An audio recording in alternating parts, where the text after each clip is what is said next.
Chandu the Magcian.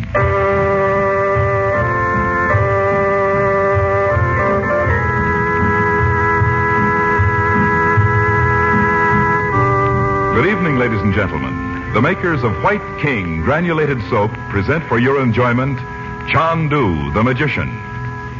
Before our play begins, we would like to take a moment, and I mean just a brief moment, to say something that will help those who have clothes to wash. Our suggestion is that you use White King granulated soap. Put White King in your washing machine. If your husband happens to do heavy, dirty work, if his overalls and jumpers and work shirts have made you work and washing trouble, you'll not only like what White King does, you'll say, I love that soap. And your hands, the hands you'd like to keep young and lovely, how kind White King will be to them. The only hands you'll ever have. And listen, save White King box tops.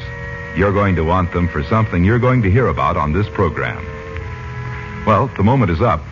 Now, on with Chandu the Magcian.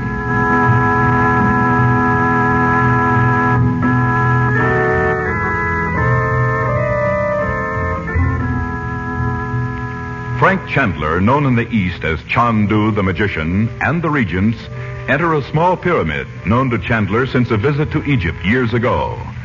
They hope to meet Princess Naji there and learn whether Robert Regent, missing for 9 years and long believed to be dead, is in reality still living.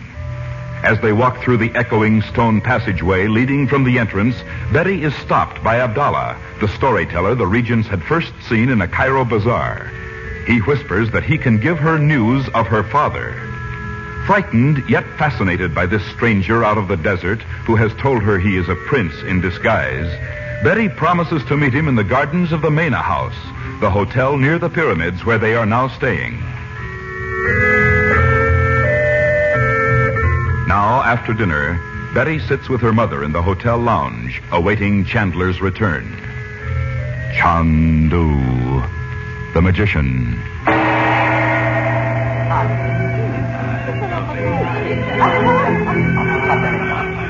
I love the music over here, don't you, Mother? It's so different from ours. Maybe we can find some records to take home when we go. Oh, I'd love that. Where did Bob go? Upstairs to bed. He was so sleepy after being up all night last night. Aren't you? Oh, I'm not sleepy at all. But why don't you go up if you want to? You don't have to sit here with me. Oh, I want to wait for Uncle Frank. Well, I'll tell him where you are. No, dear. Well, how could I sleep knowing he may bring back some word about your father? I guess you think Bob and I are pretty hard-hearted about Daddy. Oh, darling. I know you can hardly remember him. We know how you feel, though. And so does Uncle Frank. So why would he send us back here without even seeing the princess? Well, I don't know. It would be pretty grim if Uncle Frank brought Daddy back here, and we didn't even know him. Oh, don't say that. Don't you want to listen to this? Yes. Look at that enormous Moroccan drummer, Mother. Isn't he terrific?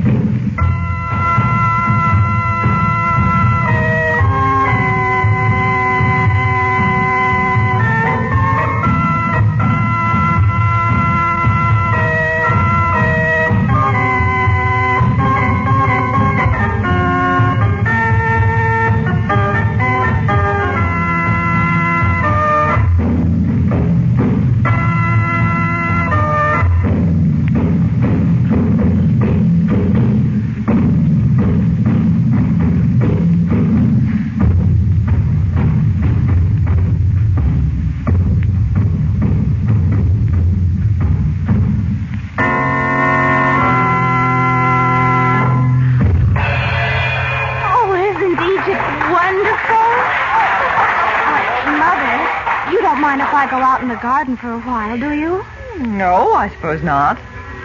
When I was your age, I'd have been fascinated by all this, too. I won't be long. It's just... I know. If anyone speaks to you or annoys you, there are servants within a few feet.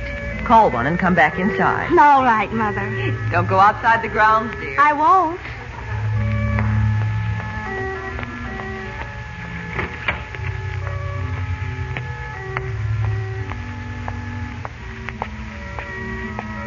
Ah, you did come to meet me. Abdallah! You always scare me to death popping out of nowhere. Where are you? I can't even see you. Beside the pomegranate tree. Darkness is kind to Abdallah. Oh, yes. I see you now. It is best for you to seat yourself in the chair near this tree, Mimosa Blossom. Oh, If anyone from the hotel should see you, they would not think it strange. all right, but I can't stay long. My mother will come out looking for me. Maybe I shouldn't have come anyway. It is good that you have come, little white flower. I will tell you something. It sounds very nice to be called such poetic names. But after all, I don't know you. Not really. My name, in case you don't know, is Regent. I know it well. But how do they call you in your country? Well, my friends call me Betty Lou. Or just Betty. Betty Lou. Betty Lou. It has the sound of music. Perhaps a day will come when I, too, may be your friend and call you... Look, tell me what you wanted to about my father. I know very well if my uncle knew I was out here with you, he'd... Well, I don't know what he'd do. Ah, yes. So, first, I must tell you I only wish to help you find that which you seek in Egypt. Besides, Daddy, how do you know what Uncle Frank's looking for? Let us say that I do know, Miss Betty Lou, and talk not about the beginning of my knowledge. Well, then... Oh, dear. I don't know whether I ought to talk to you about it at all. I don't even know what it is exactly. I have heard that in your country it is not wrong for a maiden to speak with a man alone. Oh, no, of course not. Anyway, I thought if you did tell me something about Daddy, Mother and Uncle Frank would understand why I did it. Your father, you have not seen him for many years? If you know so much, you must know we thought he was drowned 9 years ago. You had his ring, you know you did. What I do know is the reason you now come to seek him in Egypt. Well, we found out. I mean, something made my uncle think Daddy might be alive after all. So, of course, my mother decided to come over and see. Can it be that the golden-haired lady is in truth your mother? Yes, she certainly is.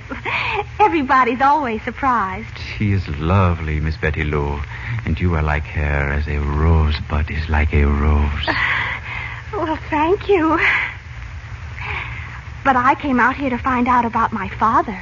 But in truth, you cannot reproach a prince if, after months of wandering about the bazaars in the dress of a poor Arab, he beholds beauty and dares to admire it. Are you really a prince?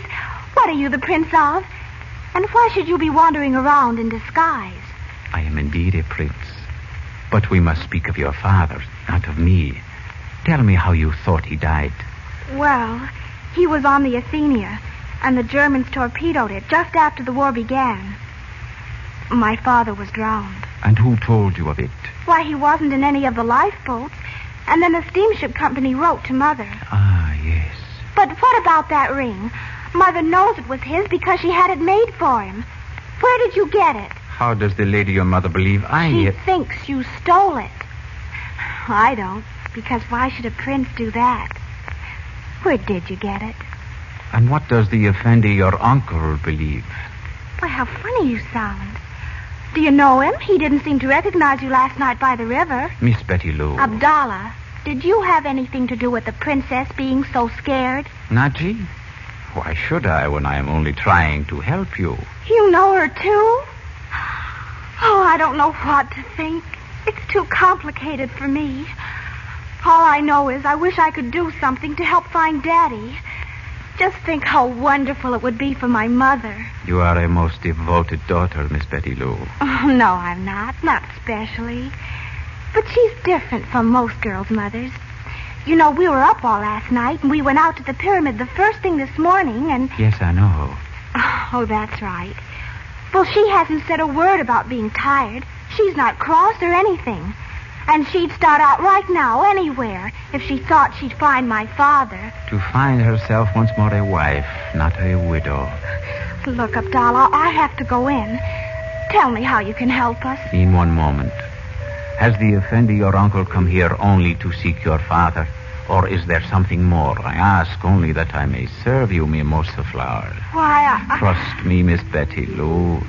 Would a prince betray the secret of a friend? Oh, no, I'm sure you wouldn't.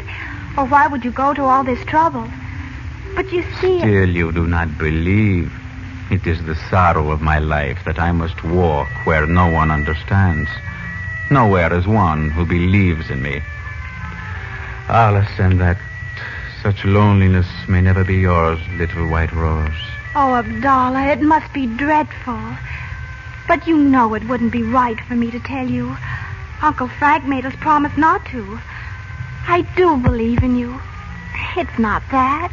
Then there is something more in the mind of Chandu than the finding of your father. You said you already knew that. It is the drawings and perhaps something more. I can't tell you, Abdallah. Please don't think I don't appreciate your wanting to help us. Bismillah, so be it. Maybe when we've known you longer, Uncle Frank might tell you himself. Especially if we find my father. So tell me about him. You would come with me? What? Where? Into the desert. Is he alive? Really? I do not know your honored father's face. But you do think it's my father. Why else would I have come to you? You mean you want me to identify him? Because if that's it, you could take my uncle. He hasn't seen him for a long time, but he'd know him. I'm sure he would. You have seen for yourself that your uncle will not trust me. I have nothing to make him know I speak the truth. Yes, you have. That ring. Abdallah, if you expect me to trust you, why don't you trust me about that? It is because of the ring I dare to ask you to go with me, Betty Lou. You alone, with a heart of innocence, have listened and believed. But don't you see... When you have brought your father to those who love him, your mother and Chandu will forgive this secrecy. Oh, yes, I know they will. But you don't want to go tonight. I know I couldn't do that. Tomorrow? Well, yes, that's it. My uncle is sure to go out to the pyramid again. You know this? Well, not for sure. But there's something about that pyramid. Something secret, I mean. He's been there lots of times. Anyway, if he found the princess today... Oh, it'll be all right. And you will go with me?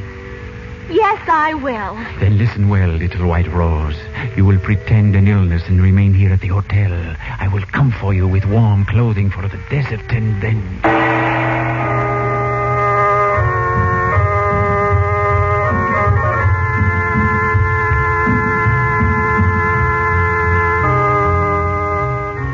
Before our program started this evening, we told you how wonderfully easy White King made the washing of heavy clothes like overalls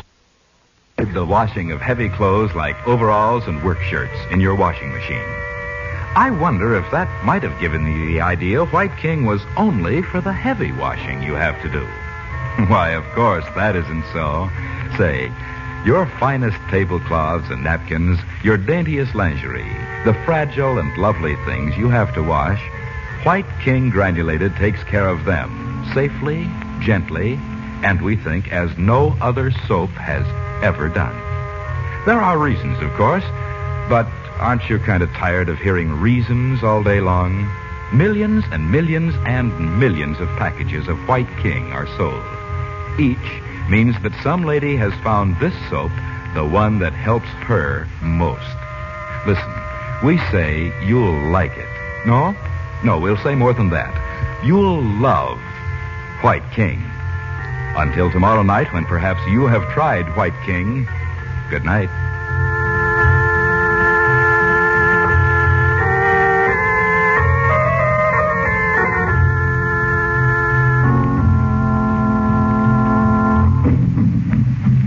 Chandu the Magician is presented for your enjoyment every weekday evening. Special musical effects are by Korla Pandit. Your announcer is Howard Culver. The makers of White King invite you to listen again tomorrow at this time when the story resumes.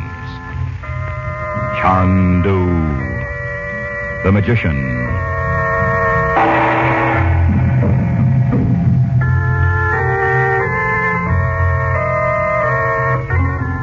This is the Mutual Don Lee Broadcasting System.